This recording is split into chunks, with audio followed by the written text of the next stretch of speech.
Welcome to the American Fair, my friends.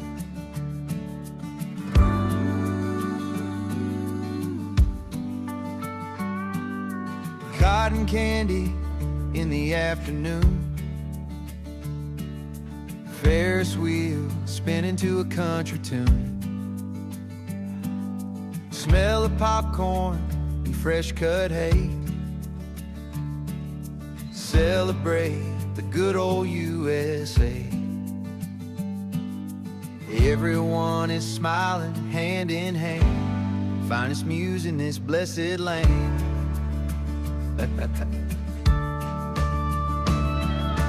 Oh, under the stars we dance away, here in the heart of the USA. Red, white, and blue, the flags fly high, underneath the summer sky. Underneath the summer sky. We love this land, we love this American faith. God bless the USA. Okay, give me a second. I gotta change this character. Welcome back. Thanks for coming. On today's show, we are going to review the Freedom 250 Great American State Fair on a scale of 50 stars. We'll get to that in a minute. I just want to give you a backstory of why I was in DC, what I did, and what the fair was like. And we'll talk about it and we'll work through it emotionally and physically, I guess. So I went down to DC on July 5th, 2026. All of the images and photos that we're going to be seeing took place on July 6th or July 7th. I didn't go down to DC specifically for the fair, although I did think about it. I was seeing images of it and it looked horrible and I wanted to kind of ironically experience it. Fortunately, a job came up and I was asked to go down to DC, and I was like, well, this is perfect. I'll get to take in the sights, what's going on in DC. So with all that said, I was in DC to photograph what's called the playground at the National Building Museum. My friends at the firm Snarchitecture designed this interactive art display. They've done installations here before. This is the second one I've done there. So I've been to this building before. I love it. It's one of my favorite buildings in DC. And I made a series of pictures that are used for documentation and press and all sorts of things associated with image usage. It was a great time. Took some really cool photos. I actually shot the whole thing almost exclusively with the Sony a7R5 with the 25mm Zeiss Batis lens.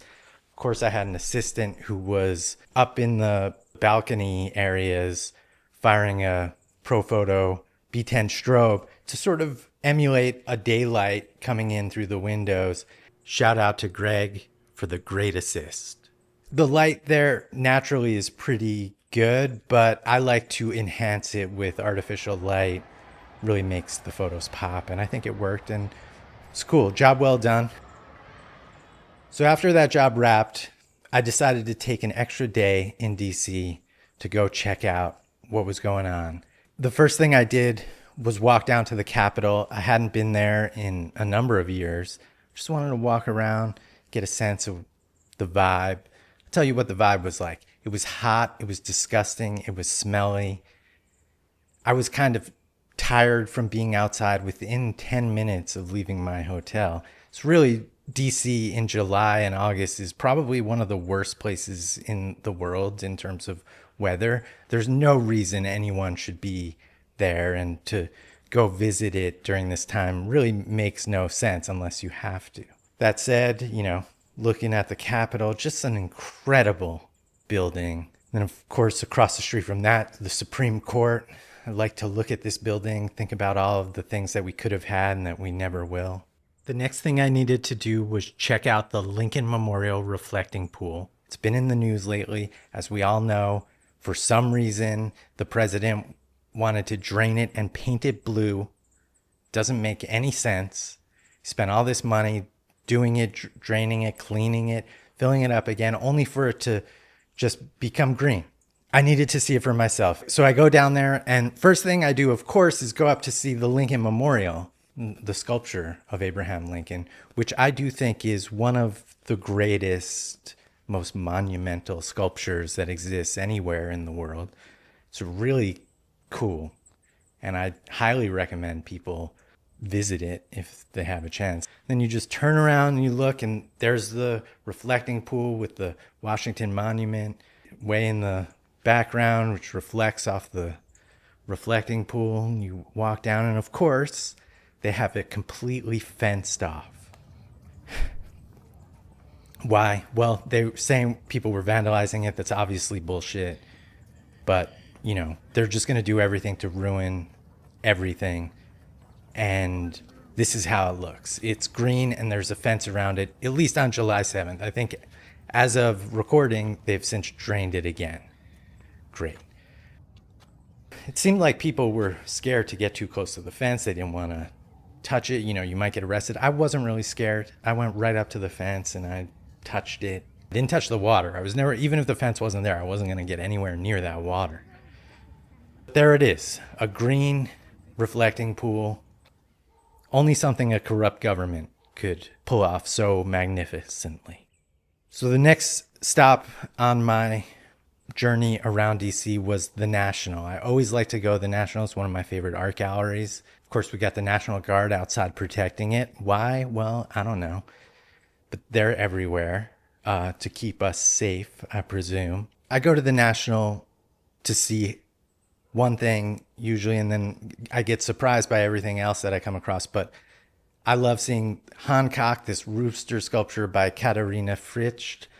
Just one of the best chicken art pieces in the world. And here is this giant blue one that's on the roof garden at the National. Don't look across the street and see what's hanging from buildings. It will really upset you. So then inside, there was a surprise photography exhibition for me. I didn't know this was here. It's called Beneath the Surface, Mining and American Photography. And when you walk in, you encounter a Mitch Epstein photograph, one of his most famous, Amos Coal Power Plant, Raymond City, West Virginia. Just a stunning photograph from his American Power series. And this whole show is a collection of photographs of American industrial pursuit. And this is one of my favorite genres of photography. It's the kind of photography that makes you say, what have we done? Just tons of famous photographic artists, Edward Weston, Richard Avedon. There was an Edward Bertinsky, which is kind of weird because he's not American, he's Canadian, but maybe we're talking about America, the continent photographers. I came across one of my favorite photographs by Mitch Epstein, the Chalmette oil refinery in New Orleans, Louisiana. I like this photograph so much. When I was in Louisiana, I don't know, 10, 15 years ago, I actually took a photo of myself standing in the landscape where this photograph was taken. So that was great. I highly recommend going to the National. It's one of the best museums you can go to. I was there so long, they kicked us out. It was 5 o'clock and we had to go out, and they sort of rushed us out the back door, and they rushed us right towards the National Mall, which right there looking over the fence was the Freedom 250 Great American State Fair. I actually was contemplating not going because it was so hot. I was tired, but I was like, this is a once in a lifetime opportunity. I got to go in. I didn't have anything. I actually didn't have my camera. I only had my phone. Get through security, and actually to the left of security going in was a FIFA watch party, which was incredibly crowded. There were a ton of people watching the game over there, and then to the right was the fair. I walk in, and this is what I see immediately, just the National Mall with the booth sort of tent set up on both sides, and really nobody here. That said, there was a presentation happening on the stage where they were talking about homeschooling. With homeschooling, you have that ability to look into areas of interest that may not be part of the standard curriculum. Something that I think is preposterous that was happening at a national fair celebrating America. It shouldn't be about homeschool. It should be about public school. But, this was the Freedom 250 Great American Fair, not the America 250 American Fair. And if you don't know the difference, the America 250 was a nonpartisan organization that was spun up like 10 years ago or something, which was designed to celebrate America in the greatest way possible, being all inclusive. Naturally, Trump ruined this and turned it into the Freedom 250, which essentially became some sort of money laundering operation, allegedly, which was apparent by how shitty everything was here. In this main section, you have booths inside these air-conditioned buildings. You know, they're tents, they're temporary structures, and that kind of air conditioning that they just blast through giant tubes. So when you go in, it is cool, but there is a loud sound of air conditioning. Meanwhile, each one of these booths was a state exhibit. I only went into a few of them. Of course, I went into New York. Really, it was just showing some of the cool things that each state has. You could sometimes pick up a sticker or a handkerchief or something related to the booth that they were representing. They were giving away these Great American State Fair passport books, which turned it into somewhat of a game where you could go inside each state and they'll stamp your passport of the state. Funny enough, though, if they stamp it because of the type of paper, this glossy paper, once they stamped it, you closed it, it immediately rubbed off on the other side. Of course, there's that Arch de Trump that they made a small-scale replica of. This thing is obviously a piece of shit, and it was shoddily constructed, as you could see. Very little effort was put in because they needed to line their pockets. So all expenses were spared. And you can see, we'll walk through this thing. It's just shit. Of course, you've got the Ferris wheel in the back, which did have a line for, I will say. It wasn't like it was empty. People were trying to go on that. I wouldn't have gotten on that. That's Final Destination stuff for me. I get on a Ferris wheel like that, it starts spinning at 1,000 miles an hour, and I get launched into space. So you have those state booths lining the side, and then you get to buildings that sort of sat horizontal, or is that vertical? In the middle. This building was called Made in America, and of course inside was that painter. His name is Scott Libido, and he just paints American flags. This guy goes around the country to state fairs and just sells his American flag paintings. He's obviously a true patriot. And then, you know, just nothing else really, like a MasterCard booth. It was very clear that no one really wanted to be associated with this on a high level. The only advantage of going inside of these things was it was protection from the oppressive heat outside, which, by the way, is one of the reasons why this fair was sparsely attended. There was no reason to actually come to this because everyone recognized that it was an absolute shit show.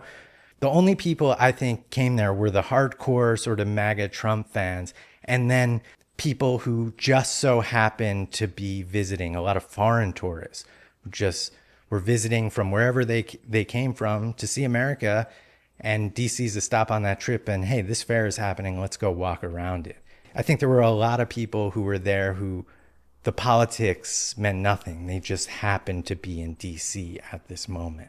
Of course, there's the food booths. Look at these banners that presented what you might see inside, but inside was just garbage. No one was in there. The food was obviously crazy expensive. I mean, I'm looking at this Thai booth here, $19 for chicken pad Thai, which, by the way, pad Thai, this American State Fair, you know, I'm all about it though. Give us the multicultural experience. That is what makes America great, that we are everything. We're a mix of all sorts of flavors. That should have been highlighted and presented, but it clearly wasn't. And where this clearly wasn't represented was in the faith and family booth. And this shouldn't be there. There should be a separation of church and state.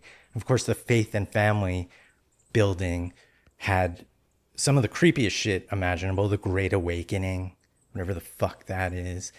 The Museum of the Bible had a booth. Upsettingly, this was one of the most crowded areas that I went into. It seemed to be like a party inside this place. And listen, I actually don't have a problem with people promoting their religion, but I do have a problem with promoting just one singular religion, which is clearly what they were doing at this fair, this sort of brand of Christian nationalism or whatever the fuck it is. If this booth had a Jewish tent, and it had a Muslim table, and it had an atheist center. That is America. That is, we are everything. And that would be okay. But the fact that this was very much focused on this one particular religion is shit. And it's unacceptable, I think, for the Great American State Fair on national parkland. Checked out the Secret Service tent. They were displaying the Beast. Is this interesting to people? It's kind of a beefy limo. I mean, I guess that could survive an attack.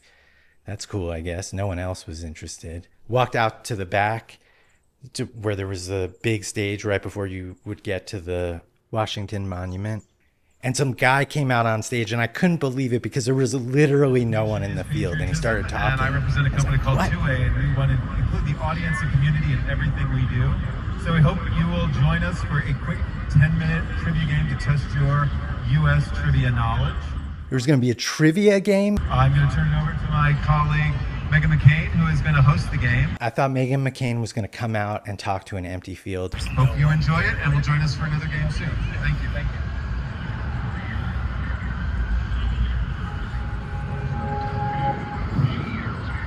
Hello, everyone. I'm But Megan of McCain, course, host of Two Ways Citizen. it was just a Game, which video. you can watch. Wow. That was quite wild. There's like a great American innovation tent. I walked inside this one. I was like, okay, let's see what we got. Basically, there was a NASA booth and there was a SpaceX booth. Maybe there was a Harley Davidson booth. It just seemed so depressing. It was getting to be about 7 o'clock and the rodeo was starting. So I went over to look at that. Obviously, a crowd gathered because it was really like one of the only things that was actually happening. And they started this show. It was a very tiny space for a rodeo. And the guy comes out and he asks everyone to bow their head in prayer. Be so willing. Would you please bow your head with me? So we go to our Father with a word of invocation. Oh, God, can you believe it? And people are doing it. Well, dear Heavenly Father, Lord, I just thank you. Thank you for a beautiful day here in Washington, D.C. Lord, as it sprinkles down, well, that water's life. That water's the stock. I actually think prancing around animals as an attraction is somewhat gross. You know, we can go to a farm and see animals. We don't have to present them like performers. To me, like, I get it. In the 1800s, no one saw a fucking horse before or something. But now we shouldn't be doing this. Like, it seems like animal abuse. That said, when the horses did come out, I was stunned by their beauty. Horses are remarkable creatures, and they do tell a story of the United States of America. But the cowboy thing is just cringe as fuck. Meanwhile, I was hearing it in the distance. I heard this guy singing, and I started walking towards it, and it was the National Endowment for the Arts tent. A band was playing, and I was like, this guy can really sing. This band's actually kind of good. I sat and watched, found out their name is Recess, and they rocked it. And I could tell these were liberal dudes. You know, look at what they're wearing.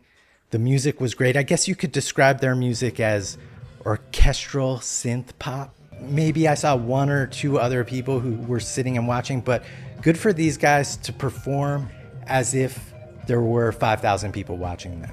They put on a good show despite the circumstances, and I had to hand it to them. And this was truly the best thing I saw at the fair. So shout out to Recess from Columbus, Ohio, Vincent, Alex, Anthony, Sam. Amazing job. I'm now a big fan. So with all that said, what do we rate the Freedom 250 Great American State Fair? It was obviously shit. Top to bottom. It's clearly low effort. It was really just upsetting. Everyone involved in the production should feel embarrassment and shame for the rest of their lives. For a country that can really truly be great, this showed the worst of us. And this just sucks because we know when we come together and we mix up all of the cultures and flavors and styles and colors that this country has, we do truly become great. That is what makes America great. They refuse to acknowledge that. They made it this bland mayonnaise bullshit. We're gonna do a scale of 50 stars The Great America State Fair gets 1 star. And maybe in another 250 years, we'll get this shit right. So with all that said, I want to end the video with the song Leaving Home by Recess, live at the Great American State Fair. Really enjoyed this one. And the only reason this fair got 1 star. Took our name and put it every place, built us up from dust to gold. Now our faces put inside of every home. Whoa. The people here forgot, they're always there forgot. They give their love to all the time. But I'm here forgot, I really care forgot. Cause life is so hard to find. But it's like we're leaving home. Oh, God. While we're restless now. Screaming up so loud. While we're restless now. It's like we're leaving home. Thanks for coming. Do the stuff. Like and subscribe. And I'll see you next week. Maybe.